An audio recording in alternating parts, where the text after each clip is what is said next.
Alors, aujourd'hui, on va travailler sur l'essai sur le don, qui est un texte de Marcel Mauss, un double article paru en 1923-1924. Et on va se servir de ce cours pour basculer du côté ethnologique de la force. C'est-à-dire dans les cours à venir, on va moins s'intéresser à... C'est quoi ce bruit affreux ? Telle ou telle fondation théorique de l'école allemande de sociologie ou de l'école française de sociologie. On va s'intéresser à partir d'ethnographie, de travaux d'ethnologues, à enrichir notre compréhension de notre société à partir d'un exercice de comparaison. Et pour faire ça, quoi de mieux que d'utiliser celui qui a en quelque sorte inventé la méthode, c'est-à-dire Marcel Mauss. Il a développé une comparaison qui n'a pas pour but d'universaliser un résultat, qui n'a pas pour but d'identifier des structures préexistantes dans n'importe quelle société, qui n'a pas pour but de classer les sociétés en fonction d'une hiérarchie qu'on établirait à l'intérieur d'une théorie de l'évolution, mais par un exercice de comparaison, rendre des comptes au sens commun sur ce qui en nous est comparable à ce qu'on étudie dans telle ou telle société à travers telle ou telle ethnographie ou tel travaux d'ethnologue. Bien. Donc aujourd'hui, je vais vous parler de l'essai sur le don et à travers ça, je vais opérer un pivot que vous allez sentir quoi qu'il arrive.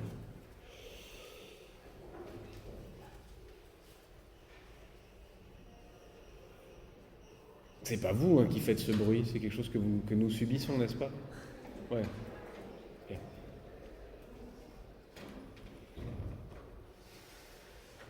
Alors, je voudrais vous présenter l'essai sur le don d'une manière un petit peu originale, inhabituelle, et qui m'est venue en faisant le cours précédent. Pour une fois, vous êtes privilégiés. Vous m'avez un peu plus fatigué que les autres, mais là, avec une idée en plus. J'espère qu'elle est bonne. Cette manière originale de l'aborder, c'est de en fait présenter l'essai sur le don comme une enquête sur la désanimation des objets. Le fait qu'on ait fait un effort dans les sociétés occidentales modernes, dites modernes, pour arracher l'âme aux objets. De la même manière qu'une approche utilitariste a privé les animaux d'âme avant que des militants antispécistes tâchent de leur en réattribuer une au moins symboliquement ou juridiquement, de la même manière, nous allons découvrir à travers la comparaison de systèmes d'échange dons entre eux et avec la manière dont nous faisons circuler les objets, la façon dont nous avons désanimé les objets, dont nous avons des objets sans âme. Ce qui produit une société capable de faire circuler plus que jamais des objets, sans pour autant que cette circulation d'objets se fasse au profit de la cohésion sociale, de la capacité de la société à se maintenir elle-même, à être dans une forme d'harmonie, d'équilibre, sans que cette circulation d'objets ne renforce l'intégration, les relations de reconnaissance réciproque, les relations d'appartenance. Tout au contraire, l'intensification de la circulation des objets correspond plutôt à une forme de disruption généralisée des équilibres sociaux. En gros, pour le dire simplement, là où bon nombre de sociétés ont utilisé la circulation des objets comme une manière de lier, de se relier les uns aux autres, la nôtre fait circuler les objets d'une manière telle que c'est l'effet inverse qui est produit.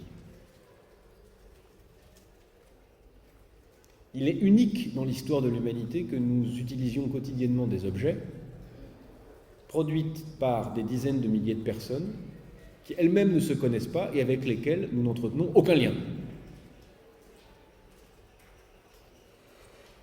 Nous produisons un certain effort plus ou moins conscient pour oublier cette situation, mais n'importe laquelle de vos tablettes, de vos ordinateurs, a été constituée par des ingénieurs, des enfants, des ouvriers, des mineurs, qui sont allés chercher les matériaux, l'énergie, la capacité à assembler, à transporter aux quatre coins de la Terre, et vous n'avez avec eux aucun lien.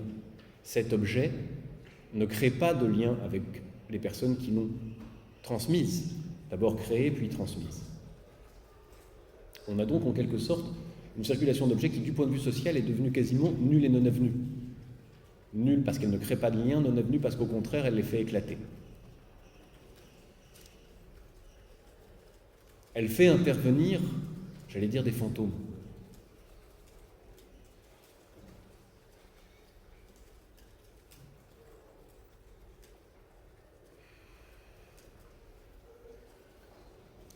Je prenais tout à l'heure l'exemple de l'exploitation d'un champ,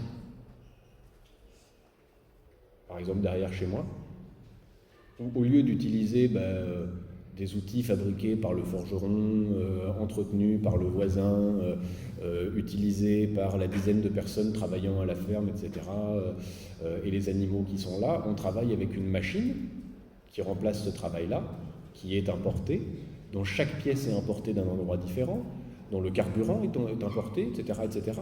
Et donc vous avez, si vous voulez, l'image parfaite d'un objet qui ne lie à rien ni personne, sauf à une dette. La nuance n'est pas petite.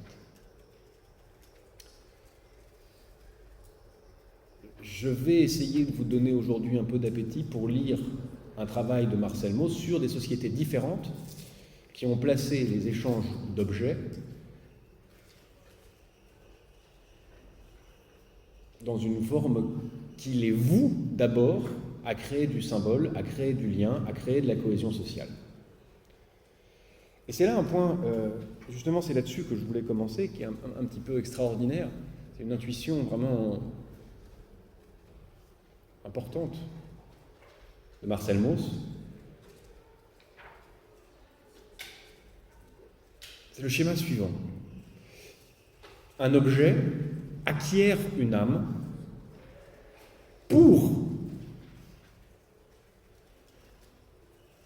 en quelque sorte, lier les individus qui se transmettent l'objet. C'est dans le lien entre les individus qui se passent l'objet de main en main, c'est comme pour l'incarner, comme pour garantir cette relation, que l'objet acquiert une âme, qu'on lui attribue une âme. Cette âme, dans le fond, c'est une forme d'illustration, d'enrichissement poétique d'une relation contractuelle. On attribue une personnalité à l'objet dans le but, ça c'est moi qui le dis, mais l'effet, en tout cas, de cette personnalisation, c'est de rendre effective une garantie à l'intérieur d'une relation réciproque.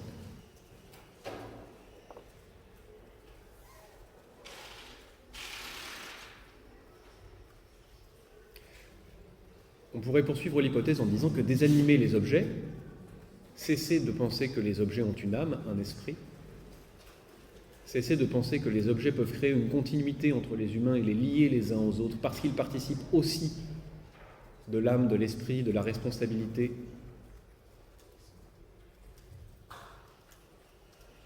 C'est fluidifier extraordinairement les relations commerciales. Vous pouvez commercer avec quiconque sans jamais que ça vous lie à ceux avec qui vous commercez.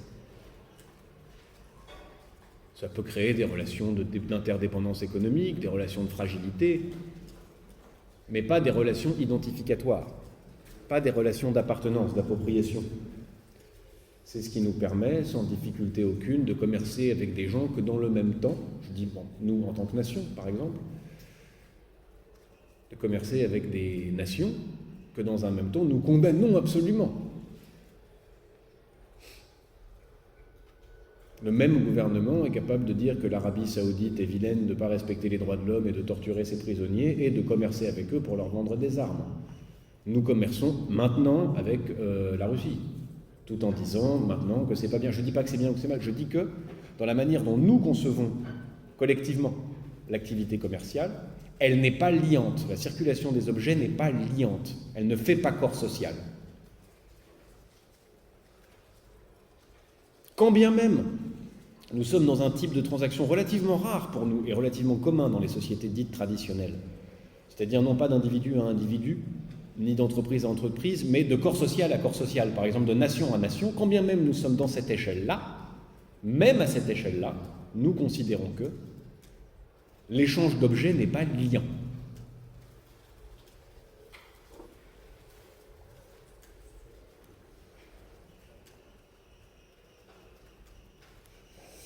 Dans l'essai sur le don, Marcel Mauss mobilise principalement 3 exemples.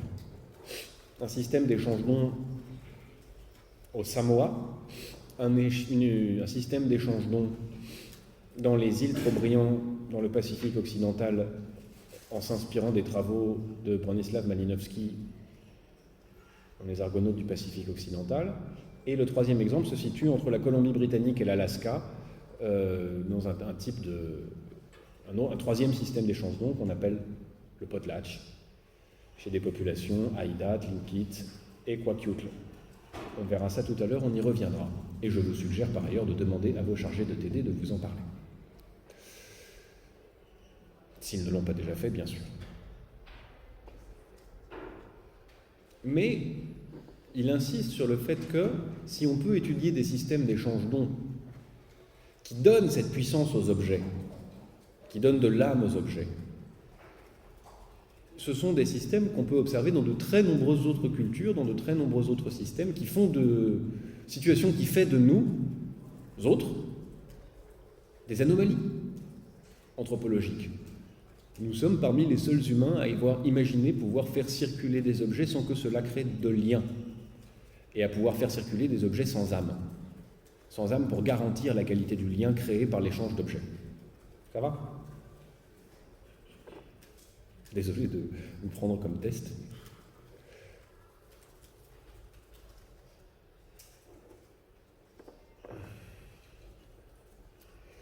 Il commence par exemple par une citation de Leda. Leda, c'est L''EDDA. C'est un recueil de mythologie nordique que certains d'entre vous visiblement connaissent, rédigé par un Islandais de noble condition qui s'appelait Snorri Sturluson au XIIIe siècle de notre ère, et qui décrit l'essentiel de ce qu'on connaît aujourd'hui des mythes nordiques, et notamment norvégiens, existant encore à son époque malgré la christianisation. C'est là où on nous raconte l'histoire de Jormungandr, de Odin, de Thor. Vous savez, tous les trucs dont Marvel s'inspire, en fait, c'était écrit dans des trucs avant. Par exemple, dans Leda. Et Leda met en scène des systèmes d'échange-dons, le fait qu'il n'ait pas d'homme si pingre qu'il n'ait quand même envie de rendre ce qu'on lui a donné. Et voilà, la richesse doit circuler, il faut absolument être très hospitalier. En d'autres termes, la triple obligation de donner, obligation de recevoir, obligation de rendre, qu'on va trouver dans tous les systèmes d'échange-dons, décrit par Marcel Mauss dans l'essai sur le don, on le trouve d'une autre manière, dans des formes moins éloignées géographiquement, même si elles sont éloignées dans le temps, et en réalité, il va aussi nous montrer comment il existe encore des rituels qui portent trace de tels systèmes d'échange-dons dans notre vie quotidienne. À Noël, par exemple, il existe quelque chose comme une obligation de donner, une obligation de recevoir et une obligation de rendre. Alors attention, ne rendez pas l'objet que votre belle-mère vous a offert et que vous n'aimez pas, ou pas à elle. Mais par contre, symboliquement, vous lui offrez aussi un cadeau. Et ne refusez pas le cadeau qu'elle vous offre, ou qu'il vous offre, parce que ça ne se fait pas, n'est-ce pas ? Donc on doit donner, recevoir, rendre, et c'est une espèce de boucle. Ça existe encore sous forme de traces par rapport au système dont on va parler. système au pluriel.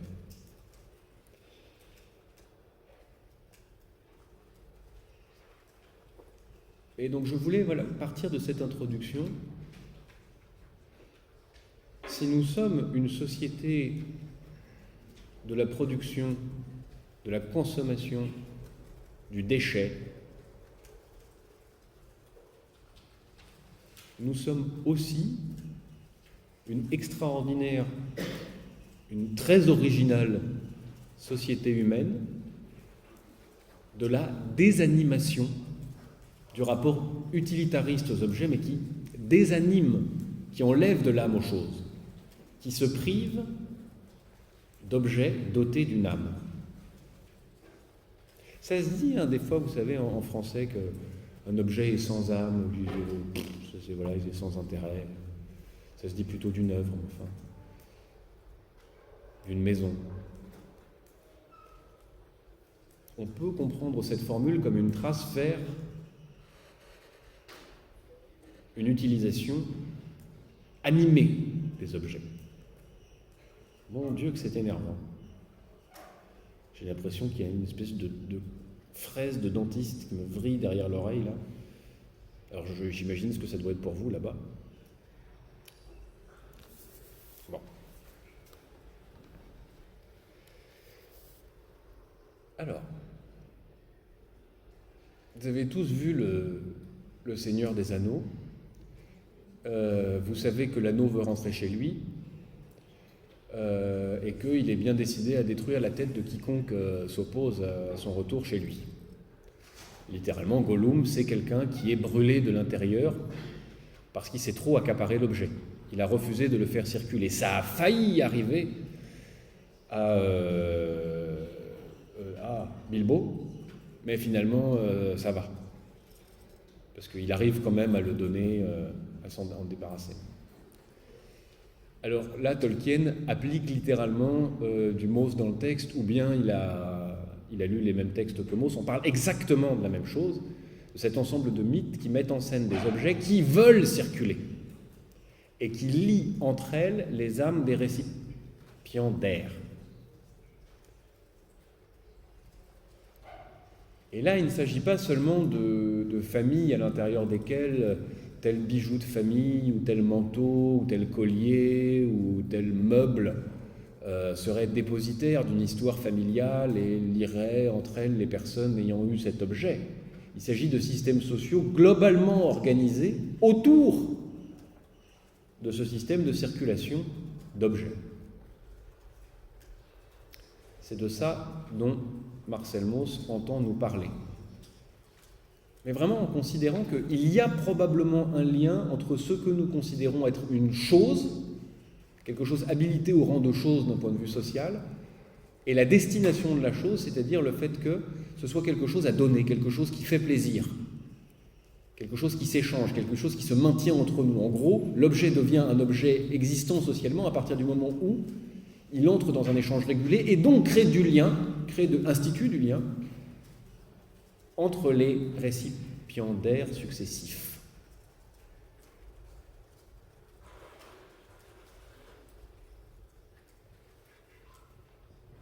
Il y a des mots comme ça qu'on arrive difficilement à dire.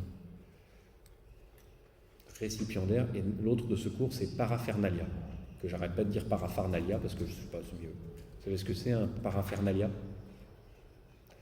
C'est un attirail de trucs-bûches et souvent désigne par association l'ensemble des objets qui ne font pas partie de la dot d'une femme mais qu'elle apporte avec elle, néanmoins. Voilà. Je dis ça parce que c'est un terme que Mauss utilise peut-être 10 fois dans l'essai sur le don et donc il vaut mieux en avoir la définition avant de l'aborder.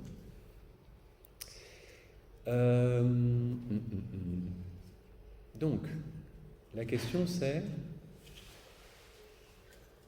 allons observer la raison pour laquelle l'anneau de Sauron veut retourner chez Sauron.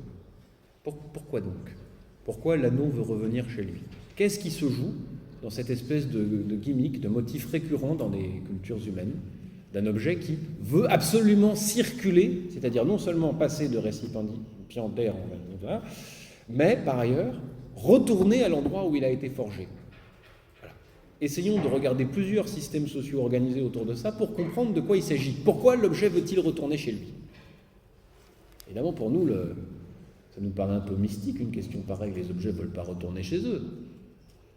Parce que nous sommes dans des usages sociaux de la circulation d'objets complètement détachés de ce type de pratique, de ce type de signification, de ce type de vocation de l'échange. Bon.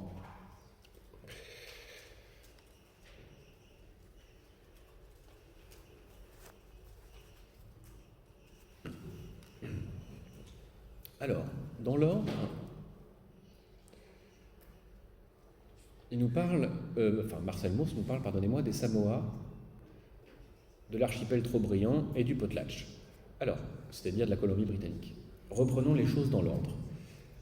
Aux Samoa, Marcel Mauss nous parle de la circulation, de manière rituelle et dans un système d'échange dons, de biens dits utérins et de biens dits masculins. Les biens utérins, on les appelle les tonga, et les biens masculins, on les appelle oloa, O-L-O-A. Les tonga, ce sont des biens utérins, c'est-à-dire des biens comparables à l'enfant donné dans une famille, né dans une famille si on veut bien, et qui constituent la première chaîne d'un cadeau. Et ce sont des biens qui ont une très forte valeur symbolique, des liens qui rapportent au clan, à la famille, au blason, à l'identité symbolique du groupe. Tandis que les biens masculins, c'est des outils, des meubles utilitaires, enfin en gros c'est ce qu'on peut acheter chez Ikea ou Monoprix, quoi. Enfin, c'est voilà, le bidet, le balai, la coupelle, le truc qui n'ont pas de valeur. Ce qui a de la valeur et qui renvoie à la puissance de l'objet, aux puissances de l'avoir, ce sont les biens féminins. Pardon, utérins. Et à l'occasion de certains événements importants, une naissance, une alliance, la puberté d'une jeune fille, des choses comme ça, des choses importantes, on va procéder à un énorme échange de biens entre certains partenaires. Et selon des codes qui vont faire que certains apporteront des biens utérins et d'autres des biens masculins, en continuation d'une relation déjà existante ou pour créer une nouvelle relation. Et à la suite de cet échange, telle ou telle famille qui aura organisé l'échange ne sera pas plus riche ou moins riche qu'avant, il aura reçu beaucoup, donné beaucoup, mais la somme sera nulle, sauf d'un point de vue social. La somme sera nulle en ce sens que les personnes ne seront pas plus riches en termes de biens. En revanche, au terme de l'échange, ils seront plus riches en termes d'alliance, de liaison, de rapport de reconnaissance réciproque. Donc c'est une activité sociale prenante, coûteuse, peut-être moins coûteuse que ce qu'on va décrire par la suite dans la Kula et le Potlatch, mais dans laquelle, de clan à clan, de famille à famille, est organisée une vaste circulation de biens dont le but n'est pas du tout l'accumulation ou la production de profits, mais une espèce de jeu à somme nulle qui relie les personnes les unes aux autres. C'est le premier exemple qui est donné et il en dit déjà deux choses, notre ami Marcel Mauss. Il nous dit c'est un fait social total et une prestation sociale totale. Fait social total, ça veut dire que c'est un fait social qui mobilise en même temps les institutions religieuses, familiales, culinaires, diplomatiques, politiques, etc. Donc c'est un fait qui mobilise d'un coup toutes les institutions d'une société. Et prestation sociale totale, en ce sens que ce n'est pas un échange de personne à personne, mais de clan à clan, de groupe social à groupe social. Alors, cette dénomination prestation sociale totale n'est pas d'une importance décisive. En revanche, fait social total, ça a une importance décisive. Pourquoi ? Parce qu'en fait, c'est quasiment une formule qui permet une synthèse entre Durkheim et Weber. entre une idée selon laquelle on s'intéresse à des faits sociaux et l'idée selon laquelle on doit s'intéresser à des représentations et à une démarche non pas objectivante mais plutôt subjectivante, on pourrait dire. Même si chez Weber, le vrai sujet, c'est le théoricien. Enfin, bref.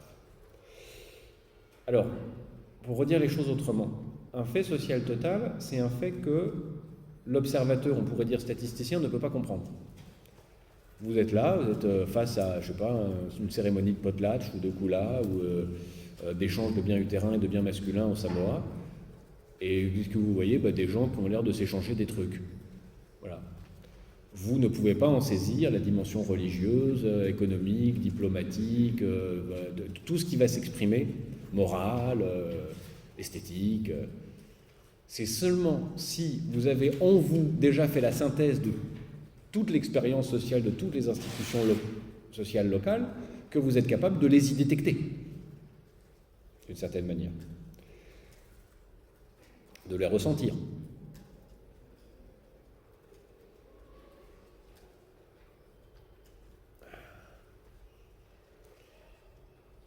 Or donc, les faits sociaux totaux sont toujours à la fois des faits et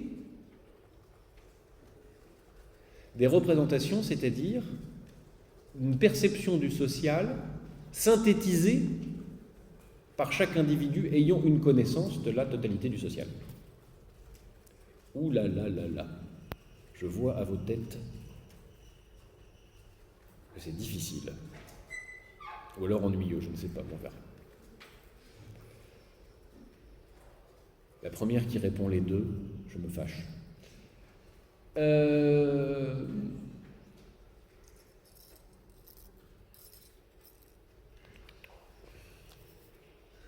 Donc prestation sociale totale, fait social total.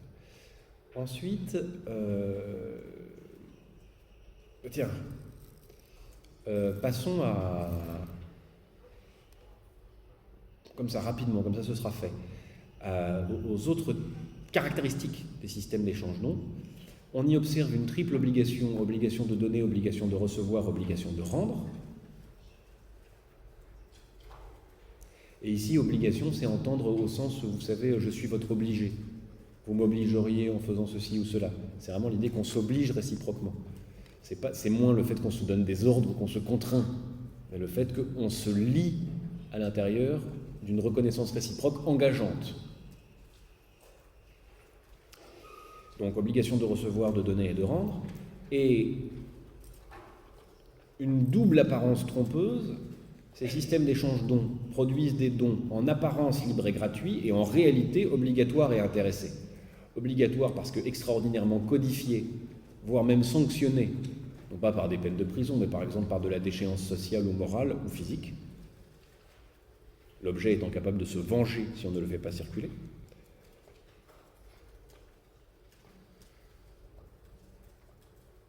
Et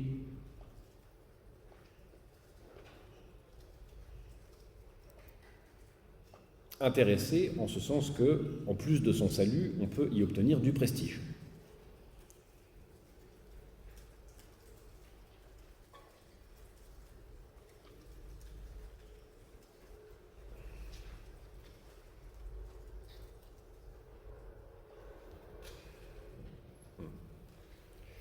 Alors, la Kula maintenant. On est dans l'archipel Trobriand, pardonnez-moi, grâce à Malinowski, Bronislaw Malinowski, qui nous en a rapporté de très belles ethnographies, voire quelques théories fonctionnalistes, mais ce n'est pas exactement ça qui va intéresser Marcel Mauss. Donc on a une description de la vie des Trobriandais, et il y a au centre de la vie des Trobriandais, encore dans les années 1920, à la fin du terrain de Malinowski sur la Kula, ça doit être en 1921-1922, quelque chose comme ça.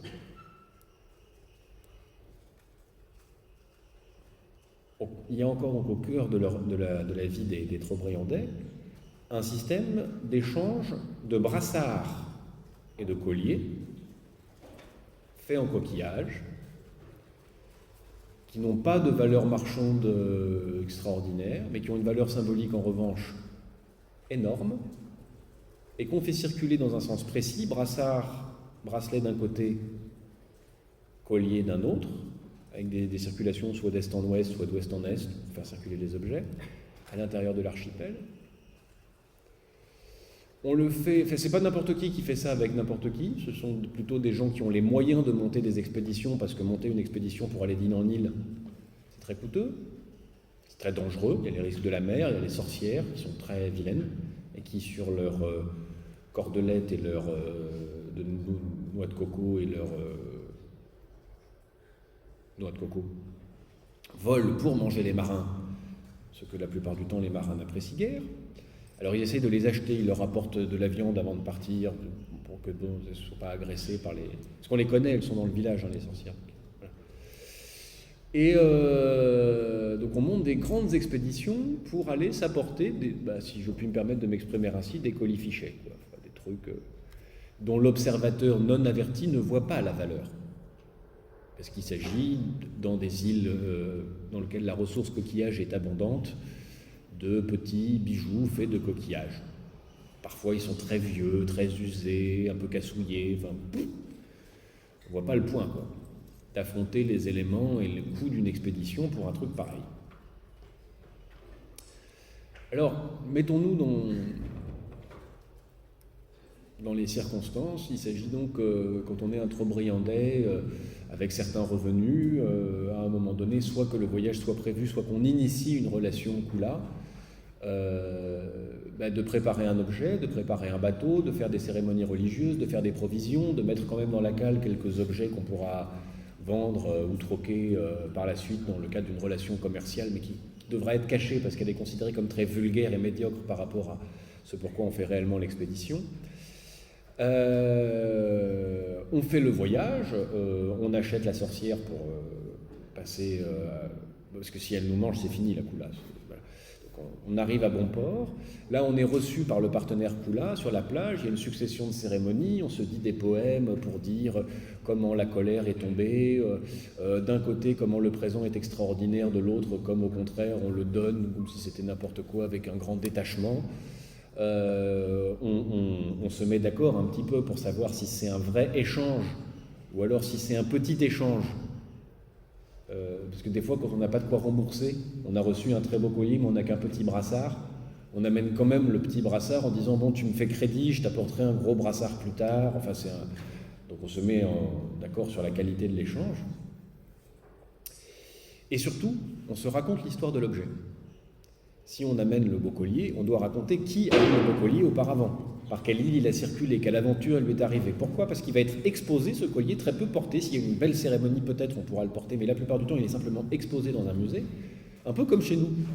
Seulement là, au lieu d'avoir un cartel avec marqué gna gna gna gna gna, il y a toute une histoire qui est racontée de manière très cérémonieuse pour présenter en fait ce qui fait l'âme et la valeur de cet objet, c'est-à-dire par où il est passé. Mais attention, parce que c'est pas neutre, ça. La somme des gens dont on va vous parler et qui ont été dépositaires de l'objet et qui l'ont heureusement fait circuler, forme avec le récipiendaire actuel et qui a vocation à faire circuler à nouveau l'objet, une communauté d'âme et de corps. Si celui-là la retient, il va avoir la tête pourrie, mais peut-être que c'est pas lui qui va avoir la tête pourrie. Peut-être que c'est celui d'avant, ou celui d'avant dans le circuit de circulation de l'objet. Ce qui indique quelque chose comme l'idée que dès lors qu'on a lié partie en se transmettant l'objet, on a noué quelque chose comme une communauté d'âme, qui est aussi une communauté de corps, parce que chez les trop-briandais, on ne sépare pas comme ça l'âme et le corps, ça c'est une spécificité à nous. Par conséquent, si on commet un mal moral, on peut tout à fait être malade à l'intérieur de cette nouvelle communauté. Bon. Oui. Pour ceux qui en veulent plus, j'ai mis une vidéo d'introduction à laisser sur le don sur la chaîne YouTube, donc vous pouvez y avoir accès quand vous voulez. Voilà. Qui est une espèce d'apologie de Marcel Mauss où je chante ses louanges et j'essaie de vous donner envie de le lire, parce que je l'aime bien. Voilà. Il ne faut pas que j'oublie de vous parler de l'examen dans 10 minutes. Donc je vous parlerai de l'examen dans 10 minutes. Si vous avez envie d'en savoir plus, donc vidéo et ou surtout vos chargés de TD, vous leur demandez de vous parler de la Kula, et c'est vachement bien. Un petit mot du potlatch. Alors là, on change complètement de contexte. On est donc en Colombie-Britannique ou en Alaska, chez des populations qui se nomment Haida, Tlingit, Kwakiutl, et qui sont des populations amérindiennes relativement riches, avec des ressources abondantes en matière de poissons, en matière de cuivre, de bois. Ils font énormément de très belles sculptures, d'énormes maisons magnifiques, enfin voilà. Et qui l'hiver se rassemblent, alors qu'elles vivent l'été, au printemps et à l'automne un peu éparpillées, et se livrent littéralement, en tout cas ce qui se laisse décrire par les ethnologues de l'époque, comme un festival durant tout l'hiver, avec une compétition de dons, où on se donne littéralement de manière agressive, don contre don, don contre don, don contre don, et où on essaye de faire montre de libéralité maximale, en engageant tous les objets qu'on peut trouver, aussi bien des beaux objets sculptés, des coffrets en bois, des nattes, des blasons, mais aussi des coffrets, je viens de le dire, oui, bien sûr, des couvertures, des cuillères en cuivre, mais encore de la graisse. Alors qu'on va en manger, c'est très important d'avoir de la graisse, des pots, et pour partie on les donne, pour partie même, au nom des autres, on les détruit face à eux, on les brûle, on les jette à la mer. Donc c'est une espèce d'énorme activité où on fait montre d'une générosité sans fin, et où on détruit énormément de richesses, qui peut faire dire à certains parfois qu'il y avait, en tout cas, à l'intérieur de cette pratique-là, une fonction de régulation de l'accumulation de richesses. On ne peut pas accumuler trop quand on est très riche, on est surtout riche en fait par la destruction de richesses et par le partage.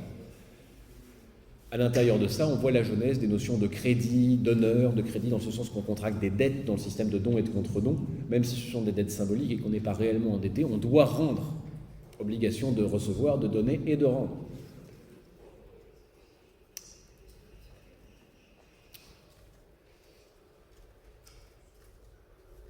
Marcel Mauss utilise pour décrire ces systèmes de compétition dans le don et dans le contre-don la formule de prestation sociale de type agonistique, A-G-O-N-I-S-T-I-Q-E, agonistique. C'est-à-dire que c'est vraiment un affrontement de générosité. Et accepter relève toujours d'un risque, puisqu'en effet, il faudra rendre. Qu'est-ce qui vous avait fait faire exactement en même temps le même mouvement comme ça? Que s'est-il passé? Vous avez découvert quelque chose? Parce que vous ne pouviez pas le voir, mais vous avez eu une parfaite synchronicité. On aurait cru un gimmick, je ne sais pas, de dessin animé. Exactement. Que diable s'est-il passé?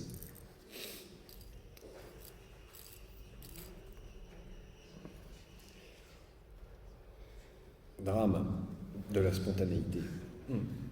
Alors, ici, on insistera beaucoup moins sur l'âme, la force, le Ho, H-A-U, ou le mana que dans les sociétés polynésiennes ou mélanésiennes on va attribuer à l'objet, ou encore dans le mythe de Tolkien. Il ne s'agit pas tellement de penser l'âme de l'objet à cet endroit-là. Il s'agit véritablement de voir l'évolution d'un système d'échange-dons vers non pas notre système d'économie de marché, mais en tout cas un système dans lequel l'échange-dons engage les notions de crédit et d'honneur. Voire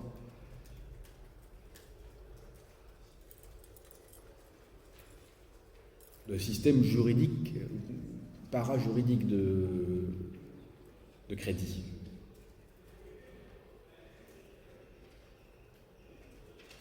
Maintenant, ceux qui ne participent pas au potlatch, ceux qui ne participent pas à cette vaste entreprise d'échange non monétaire et de destruction de richesses, sont exclus de l'Alliance, ne peuvent pas être reconnus comme des semblables. Et vous demanderez à vos chargés de TD de vous raconter l'histoire de Petite Loutre. Voilà. Notez bien, Petite Loutre, chargé de TD, Petite Loutre, qui est un mythe qui raconte justement qu'est-ce qui se passe quand on ne fait pas le potlatch avec quelqu'un. Et que Mauss, évidemment, nous raconte.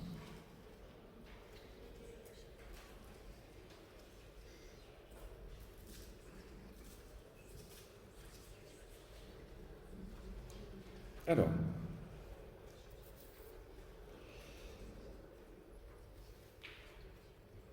je n'ai littéralement pas le temps de rentrer plus avant dans ces différents systèmes d'échange d'ondes. En revanche, ce qui est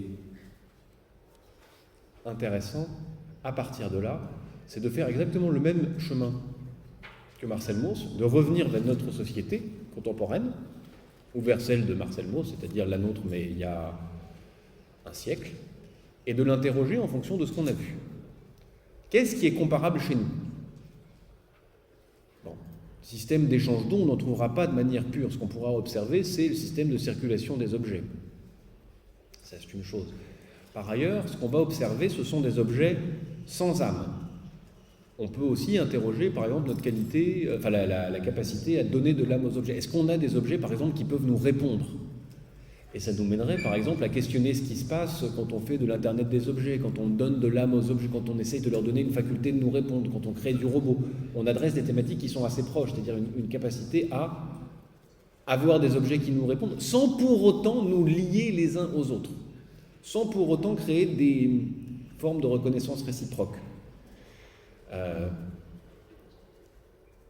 On observe jusque dans le monde animal, par exemple dans certains groupes d'oiseaux, l'échange de vers de terre qui va délimiter le groupe et qui forme une relation symbolique. C'est vraiment pas quelque chose de formidablement original dans les communautés humaines que d'utiliser un objet et la circulation d'un objet pour délimiter le groupe.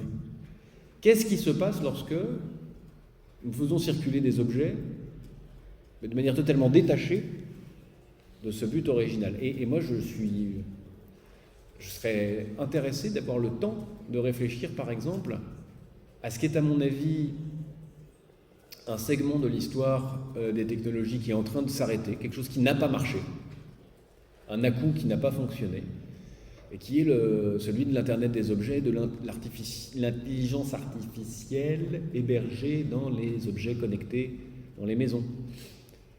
L'idée d'avoir un canapé qui vous dit tu n'as marché qu'une demi-heure aujourd'hui, il faut que tu marches un peu plus, ou un téléphone portable qui vous dit est-ce que tu voudrais avoir plus d'informations sur le Périgord parce que vous êtes c'est pas quelque chose qui marche pour l'instant. C'est pas il semblerait que la dimension objet ait résisté à cette tentative de mettre de la connectivité, de l'intelligence artificielle.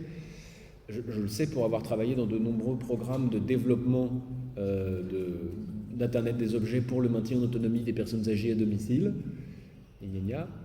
Et le fait est que c'est une bulle économique, c'est-à-dire aucune de ces technologies, de ces innovations, de ces start-up ne s'est développée. C'est-à-dire qu'on a des objets qui sont capables de vous répondre, mais ça ne plaît pas. Qu'est-ce qui se passe là aussi? Et qu'est-ce qui se passe dans cette spécificité d'objets qui ne plaisent pas et qui ne créent pas de lien, qui ne créent pas de forme de reconnaissance réciproque, de forme d'appartenance entre humains? Une âme en quelque sorte auto-générée, non liante, toujours désanimée. Toujours est-il que Marcel Mauss revient de tout ça, avec tout ce bagage, sur les systèmes d'échange d'ondes, et nous dit, dans le fond, vous voyez que l'échange d'objets dans les sociétés que j'ai étudiées, et qui sont des sociétés contemporaines, dans le fond, nous montre comment on peut, en mettant de l'âme dans les choses, en faisant circuler les choses et en mêlant les âmes entre elles dans cet exercice-là, on peut tirer un profit social profond de la mise en circulation des objets. Et ce profit social, c'est créer de l'intégration, créer de l'appartenance, de la délimitation du groupe, de la cohésion collective, une augmentation des processus de reconnaissance réciproque, du sentiment d'appartenance, etc., etc. Et de nous dire, dans le fond, sans pour autant copier immédiatement le système mélanésien ou Kwakiutl ou Samoa, il faut réinjecter massivement dans notre organisation du travail et dans l'organisation de l'économie. Ben non, non parce que voilà.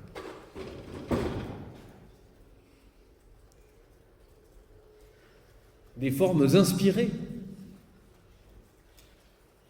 de ce qu'on a pu voir, c'est-à-dire des formes d'échange d'objets et d'organisation de la circulation des biens, qui est le même genre de gains sociaux, qui propose le même genre de gains sociaux que ceux qu'on observe dans le système d'échange dons. Et donc de faire une apologie du mutualisme, de l'organisation du travail par coopérative, par association. En gros, il nous dit le socialisme associationniste jaurétien que je défends, si je me mets à la place de Marcel Mauss à son époque, qui écrit dans l'Humanité, qui est quelqu'un d'engagé, trouve un écho profond et puissant dans la fonction sociale et l'efficacité propre de la circulation des objets dans les sociétés que je viens de décrire. En d'autres termes, il y a une fonction sociale profonde de la circulation des objets que nous avons oubliée dans la désanimation des objets, dans la marchandisation des objets. Or, nous ne sommes pas que des marchands et des utilisateurs de marchandises. Si nous sommes encore des êtres sociaux, il nous faut réinvestir cette valeur liante de la circulation des objets, qui a été symbolisée dans des systèmes de croyance par une animation de l'objet, le fait de lui donner une âme, mais qu'on peut dériver dans nos systèmes laïques, si on veut bien, et dans une organisation du travail qui fasse de la production de liens sociaux et de liens de reconnaissance réciproque l'objectif premier de l'organisation du travail avant la productivité.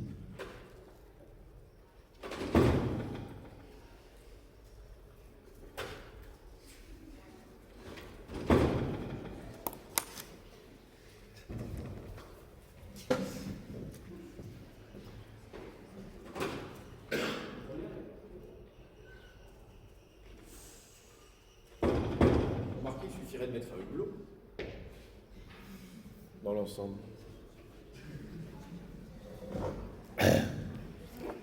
Il m'arrive de manquer de patience. Pour finir, j'ai envoyé à vos chargés de TD les sujets d'examen. Vous savez que vous avez un examen qui compte pour la moitié de la note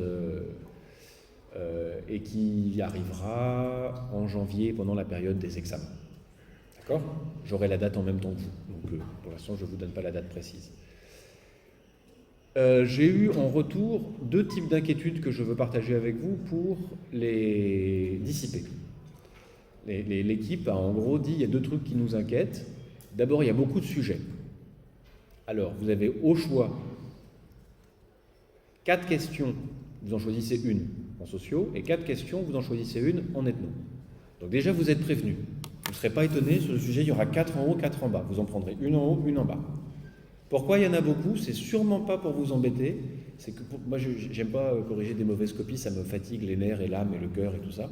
Donc c'est pour augmenter les chances que vous avez de trouver quelque chose sur lequel vous avez bien travaillé et vous avez les notions. C'est tout. D'accord? Et en sociaux, ça ne sera pas compliqué. Il y aura un sujet plutôt sur Weber, un sujet plutôt sur Mauss, un sujet plutôt sur Durkheim et un sujet un petit peu sur un des 3, mais un autre.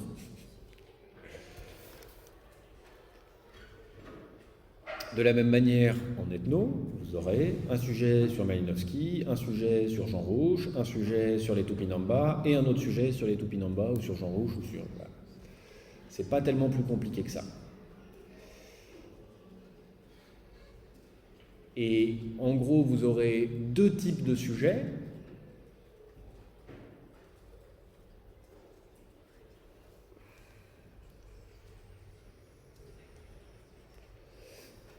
Des qui vont servir de roue de secours à de vilains bougres qui n'auraient pas travaillé assez et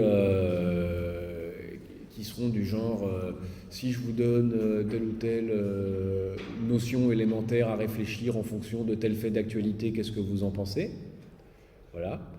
Et un autre type de sujet qui sera du genre identifiez, décrivez, analysez tel type de faits sociaux, techniques du corps, crime, enfin toutes les notions qu'on a vues dans votre quotidien, et vous suivez le plan qui est indiqué, c'est-à-dire vous identifiez, vous décrivez et vous analysez. Voilà, et puis c'est tout. C'est pas très compliqué.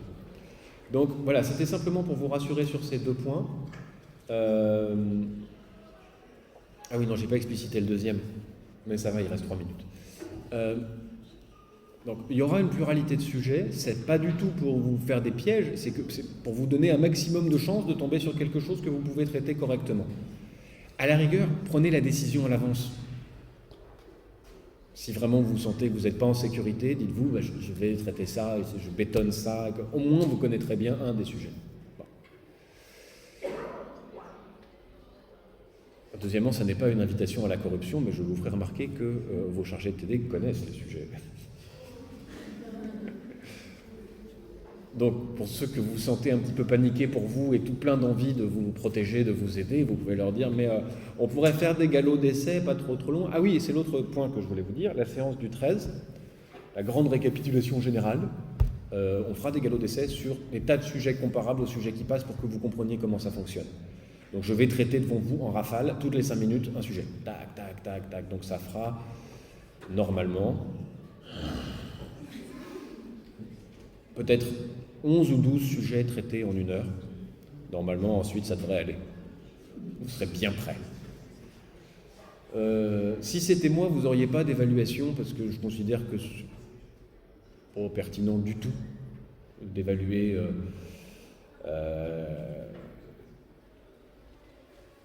dans le cadre de ce cursus universitaire-là. On mettrait longtemps à en parler. Le fait est qu'on a cette contrainte, pour vous éliminer. Donc voilà, vous avez ces espèces de notes. Bon, on fait avec. J'essaye de vous donner au maximum les clés de cet exercice-là pour que d'une certaine manière les choses se passent de manière bien entendue. Je vous en demande pas trop, vos chargés de TD non plus, faites le job, comme ça il n'y aura pas de souci, vous aurez tous votre année, ça se passera bien. C'est pas penser dans le but d'éliminer. Oui.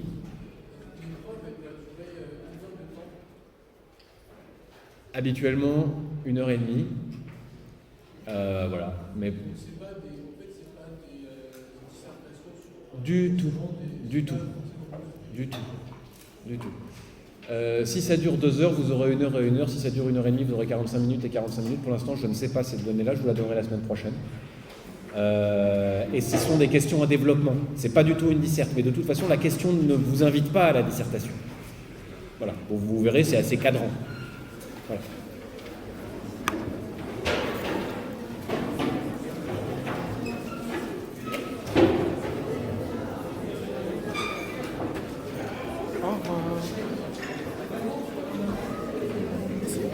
Madame, je vous écoute. Moi, je suis en philo, je ne suis pas en philo sociaux. Ça, c'est un choix de découverte. En fait, en philo, c'est obligatoire. On doit choisir une matière découverte. Et je voulais savoir si, du coup, est-ce que je devais passer l'examen aussi ou pas? Parce que moi, j'ai pas de chargé de PD. Vous êtes mon seul prof de sociaux. Est-ce que vous le passez pas en examen terminal? Nos profs de philo ne nous ont jamais parlé de ça, ils nous ont dit qu'on devait choisir une matière de découverte. Il me semble que vous devez, oui. Absolument. D'accord. Voilà. Désolé pour vous, mais je vous confirmerai ça la semaine prochaine, mais il me semble que vous êtes absolument dans l'obligation de le faire. D'accord.